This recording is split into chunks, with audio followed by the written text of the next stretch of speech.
Good morning students. आज हम 7th class का चैप्टर रीडिंग ले रहे हैं। चैप्टर फर्स्ट का एक पैराग्राफ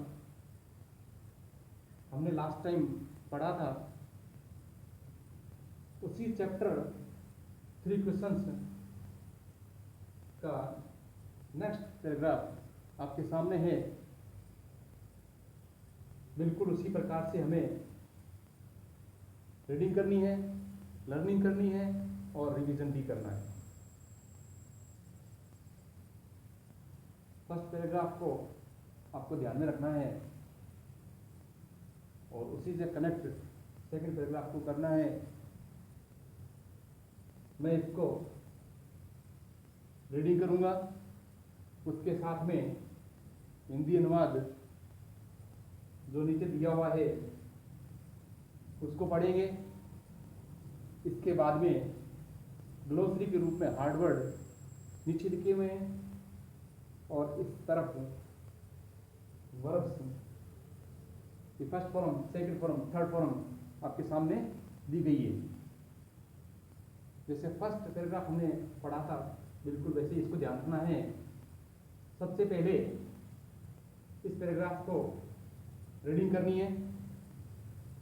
मैं रीडिंग करता हूँ, मेरे साथ में आप भी इसकी रीडिंग करेंगे। फिर एक एक सेंटेंस का ट्रांसलेशन हम समझेंगे। तो देखिए, बोर्ड पे नजर रखिए और ध्यान से सुनिएगा। चैप्टर फर्स्ट 3 क्वेश्चंस का, जिसका नाम है 3 प्रश्न, उसका second paragraph. In reply to the first question, some said the king must prepare a timetable and then follow it strictly.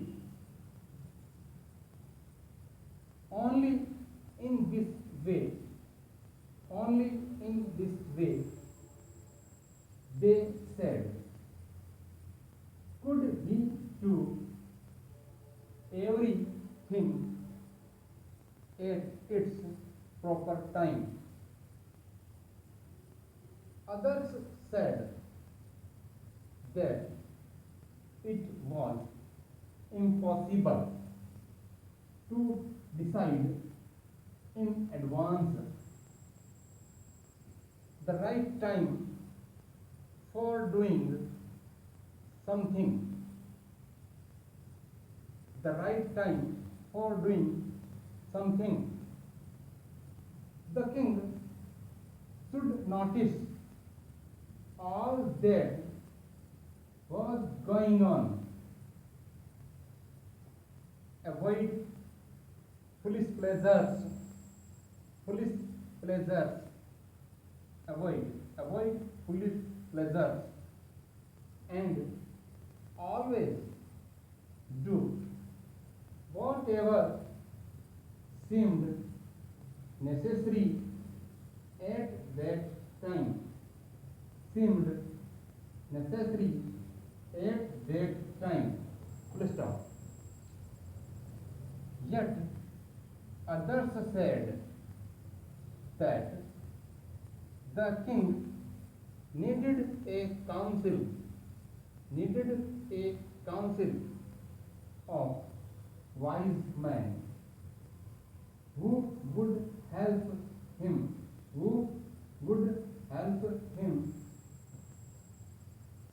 act at the proper time.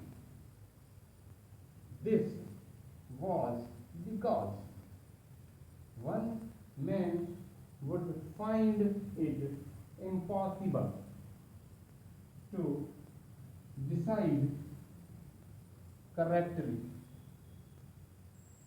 without help from others.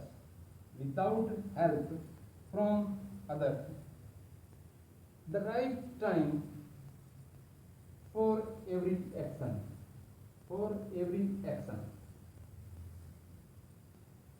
Reading करने के बाद में हम एक sentence के साथ Hindi translation पढ़ेंगे और इसको समझना भी है।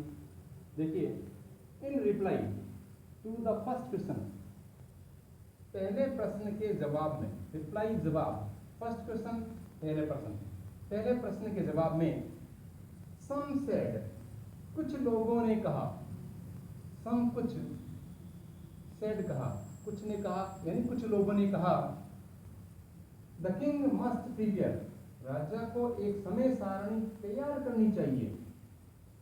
प्रिपेयर तैयार करना, टाइम टेबल समय सारणी, मस्ट चाहिए, किंग मीन्स राजा, राजा को एक समय सारणी तैयार करनी चाहिए। And then follow it strictly, and then follow it strictly, and then follow it, यानी फिर इसे कठोरता से फॉलो करना चाहिए, पालन करना चाहिए। स्ट्रिक्टली कठोरता, फिर इसे कठोरता से पालन करना चाहिए। Only in this way, only सिर्फ, इन दिस वे इसी तरीके से, इसी तरीके से, दे सेड उन लोगों ने कहा, लोगों ने कहा कि बस यही एक तरीका है क्या करने का। They said, could he do everything at its proper time, यानी सिर्फ इसी तरीके से ही प्रत्येक कार्य उचित समय पर कर सकते हैं, यानी प्रत्येक कार्य इसी तरीके से जो है सही काम कर सकते हैं। प्रॉपर टाइम, उचित समय,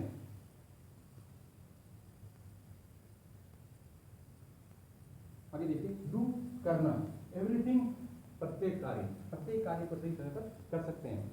अदर्स सेड, फिर दूसरों ने कहा, अदर्स दूसरे, सेड मैंने कहा, आगे देखिए, दूसरों ने कहा, others said that it was impossible to decide in advance, यानी पहले से सही समय पर कार्य करने के बारे में निश्चित करना असंभव है। डिसाइड निश्चित करना, इम्पॉसिबल असंभव, इन एडवांस पहले से किसी काम को करना, the right time for doing something, किसी काम को पहले से करना, वो उसका निश्चित करना असंभव है। आगे देखिए,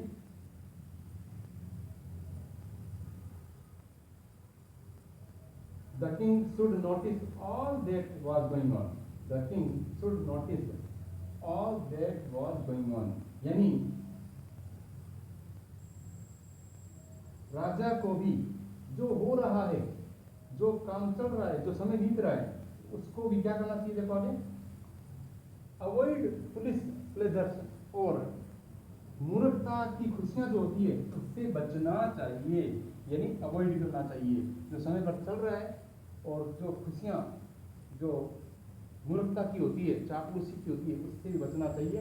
and always do what ever seemed necessary at that time, और हमेशा जो समय पर आवश्यक हो वह करना चाहिए, यानी सीम्ड नेसेसरी, जो आवश्यक नजर आवे, जरूरी नजर आवे, उस समय वही राजा को करना चाहिए।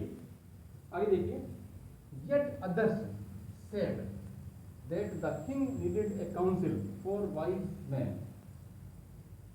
दोबारा देखिए, yet others said that the king needed a council of wise men who would help him, तो कुछ ने क्या कहा, यद्यपि दूसरों ने कहा, यद्यपि अदर्स दूसरों ने कहा कि राजा को सही समय पर कार्य करने हेतु बुद्धिमान लोगों की सलाह लेनी चाहिए, बुद्धिमान लोगों की सलाह लेनी चाहिए, यानी नीडेड माने आवश्यकता होती है, काउंसिल माने सलाह लेने की, वाइज मैन माने बुद्धिमान व्यक्तियों की, वो वुड हेल्प हिम, जो उसकी जो है मदद करे, उसकी सहायता करे। Act at the proper time, सही समय पर कार्य निपटाने के लिए सलाह लेनी चाहिए।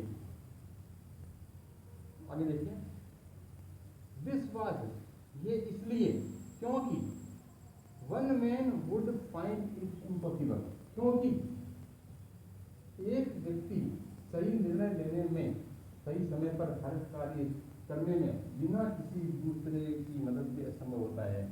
यानी देखिए दिस वाज बिकॉज, ये इसलिए होता है क्योंकि one man would find it impossible, क्योंकि एक व्यक्ति को असंभव लगता है टू डिसाइड करेक्टली कि सही निर्णय क्या है उसके बारे में असंभव लगता है, विदाउट हेल्प फ्रॉम अदर्स, दूसरों की सहायता के बिना, यानी दूसरों की सहायता के बिना किसी चीज़ का निर्णय करना इम्पॉसिबल होता है। The right time for every action, यानी सही समय पर कार्य करना जो है वो राजा के लिए असंभव होता है, यानी सही किसी व्यक्ति की जो है सलाह लेनी चाहिए। इस प्रकार से इस सेंटेंस का ट्रांसलेशन दिए गए हैं, इसको लर्न करना है और समझना भी है। मैं एक बार फिर इसकी रीडिंग कर रहा हूँ, साथ में मेरे रीडिंग करना और साथ में इसको समझ लेना। In reply to the first question some said the king must prepare a timetable and then follow it strictly. Only in this way, they said, could he do everything at its proper time. Others said that it was impossible to decide in advance the right time for doing something. The king should notice all that was going on, avoid foolish pleasures, and always do whatever seemed necessary at that time. Yet others said that the king needed a council of wise men who would help him act at the proper time. This was because one man would find it impossible to decide correctly without help from others the right time for every action. आपको भी इसी तरह से learn करना है, translation देखना है। अब ट्रांसलेशन करने के बाद में, रीडिंग करने के बाद में हम इसमें जो हार्ड वर्ड हैं उस पर नजर डालेंगे। इसमें नीचे लिखा हुआ है ग्लोसरी। सबसे पहले देखिए प्रिपेयर। प्रिपेयर का मतलब होता है तैयार करना, प्रिपरेशन, तैयारी करना।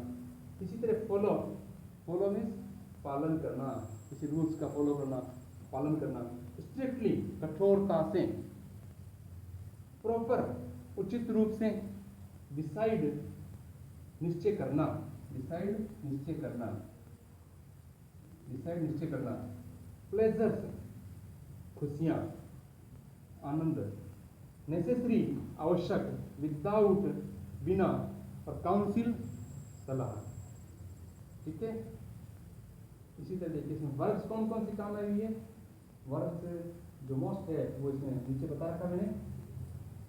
वर्ब फर्स्ट जो है से, ऐसे वही से मीन्स होता कहना, से मीन्स होता कहना।